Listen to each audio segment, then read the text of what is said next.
Hello guys, welcome to my YouTube channel. ഞാൻ actually ഈ channel start ചെയ്തത് കുറച്ച് മാസങ്ങൾക്ക് മുന്നെയാണ്. ആ ടൈമിൽ ഞാൻ 2-3 ഷോർട്സൊക്കെ അപ്ലോഡ് ചെയ്തിട്ടുണ്ടായിരുന്നു. എൻ്റെ ഒരു ഇൻട്രോവേർട്ട് ടൈപ്പ് ക്യാരക്ടർ ആയതുകൊണ്ട് ആളുകളൊക്കെ എന്ത് വിചാരിക്കുന്നു ചിന്തിച്ചിട്ട് ആ ടൈമിൽ ഞാൻ എല്ലാം സ്റ്റോപ്പ് ചെയ്തു. പക്ഷേ ഇപ്പോൾ ആ ചിന്ത എല്ലാം മാറ്റി വെച്ചിട്ട് again I am going to upload the videos.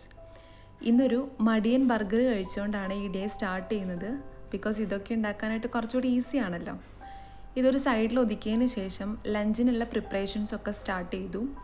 ഞാൻ എങ്ങനെയാണ് ഫുഡ് ഉണ്ടാക്കിയെന്നുള്ള വീഡിയോസൊന്നും എടുത്തിട്ടില്ല, ബിക്കോസ് ഓൾറെഡി നമ്മൾ ലേറ്റ് ആയിട്ടാണ് പ്രിപ്പറേഷൻസൊക്കെ തുടങ്ങിയത്.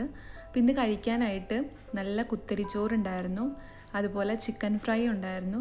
പിന്നെ ഞാൻ ഈ അടുത്താണ് ക്യാരറ്റ് തോരൻ ഉണ്ടാക്കാൻ പഠിച്ചത്. അപ്പോൾ അന്ന് മുതൽ മിക്കപ്പോഴും ക്യാരറ്റാണ്. അപ്പോൾ ഇന്നും ഞാൻ ഉണ്ടാക്കിയിട്ടുണ്ടായിരുന്നു. പിന്നെ പുളിശ്ശേരി, ചിക്കൻ കറി, അച്ചാർ, അങ്ങനെ കുറച്ച് കറികളെല്ലാം കൂട്ടി നല്ലപോലെ ഭക്ഷണം കഴിച്ചു. അതിനുശേഷം ഈവനിങ് ഒക്കെ ആയപ്പോഴേക്കും ചായ കുടിക്കാനായിട്ടൊരു മോഹം വന്നു. അപ്പോൾ അതിന് വേണ്ടി പുറത്ത് പോയി ചായ കുടിക്കാമെന്ന് ഓർത്തിട്ട് ഞാൻ റെഡിയാവാണ്. അപ്പോൾ ആദ്യം ഞാൻ മോയ്സ്ചറൈസറാണ് യൂസ് ചെയ്തത്, പിന്നെ സൺസ്ക്രീന്. കാരണം പുറത്ത് ഭയങ്കര വെയിലും അതുപോലെ ചൂടൊക്കെ ആയിട്ട് ഭയങ്കര ഒരു ക്ലൈമറ്റാണ്. അപ്പോൾ അതുകൊണ്ട് സൺസ്ക്രീൻ ഇല്ലാണ്ട് പറ്റില്ല. ദെൻ ഐലൈനർ എഴുതി. ഫസ്റ്റ് ലിപ്പ് ലൈനർ യൂസ് ചെയ്തിട്ടുണ്ടായിരുന്നു. ദെൻ അതിൻ്റെ കൂടെ തന്നെ ഒരു ലിപ്സ്റ്റിക്കും കൂടെ യൂസ് ചെയ്തു. അപ്പോഴാണ് എനിക്ക് ഫുൾ സാറ്റിസ്ഫാക്ഷൻ കിട്ടുള്ളൂ. ബിക്കോസ് ലിപ്സ്റ്റിക്ക് ഇല്ലാണ്ട് എനിക്ക് ജീവിക്കാൻ പറ്റില്ല എന്ന് പറയില്ലേ, അങ്ങനെ ഒരു സിറ്റുവേഷനാണ് എൻ്റെ ഓൾറെഡി പിഗ്മെൻറ്റഡ് ലിപ്പായതുകൊണ്ട്.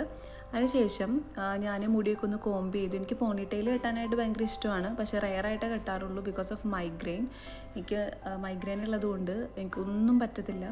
അതിനുശേഷം ബാത്ത് ആൻഡ് ബോഡിയുടെ ഒരു സ്പ്രേയും ചെയ്തു. അങ്ങനെ നമ്മൾ ഒരുങ്ങി പുറത്തോട്ട് ഇറങ്ങി. അപ്പോൾ ഇതാണ് ഇവിടുത്തെ ക്ലൈമറ്റ്. നമ്മൾ ഈ വില്ലയിലാണ് താമസിക്കുന്നത്. അപ്പോൾ കാണുമ്പോൾ ഒരു കുഴപ്പമില്ലാത്ത ക്ലൈമറ്റ് പോലെയാണ്, പക്ഷെ ഭയങ്കര ചൂടാണ്. അപ്പോൾ നമ്മൾ ചായ കുടിക്കാനായിട്ട് നമുക്കൊന്ന് ക്രോസ് ചെയ്താൽ മതി. അപ്പോൾ ക്രോസ് ചെയ്ത് നമ്മൾ അങ്ങോട്ടേക്ക് പോയി.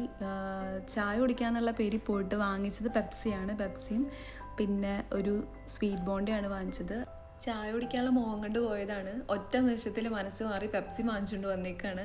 അപ്പോൾ ഇതൊരു കോമ്പിനേഷനൊന്നും അല്ല, എന്നാലും നമ്മളത് പെപ്സിയും കുടിച്ച് സ്വീറ്റ് ബോണ്ടയും കഴിച്ചു. ദെൻ നമ്മൾ റൂമിലോട്ട് വന്ന്. അപ്പോൾ ഞാൻ ഡിന്നർ ഉണ്ടാക്കുന്ന ടൈമിൽ ഇച്ചാൻ എൻ്റെ എംബ്രോയ്ഡറിയുടെ കുറച്ച് സംഭവങ്ങളൊക്കെ എടുത്തിട്ട് സ്വന്തം ടീഷർട്ടിലൊരു പരീക്ഷണം നടത്താണ്.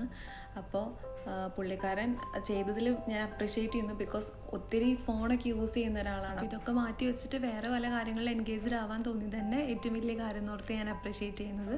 ദെൻ നമ്മൾ ഫുഡ് കഴിച്ചു. ഇന്ന് പാസ്തയായിരുന്നു. പാസ്തയും ചിക്കൻ കറിയും കഴിച്ച് നമ്മൾ കിടക്കാൻ പോകുന്നതിന് മുന്നേ ആയിട്ട് നമ്മുടെ ഫിഷിന് ഫുഡ് കൊടുത്തു. അപ്പോൾ ആദ്യമേ തട്ടി വിളിച്ച പുള്ളിക്കാരൻ വന്നില്ല, പിന്നെ രണ്ടാമതൊന്നുകൂടി തട്ടി വിളിച്ച് ഫുഡെല്ലാം കൊടുത്തു.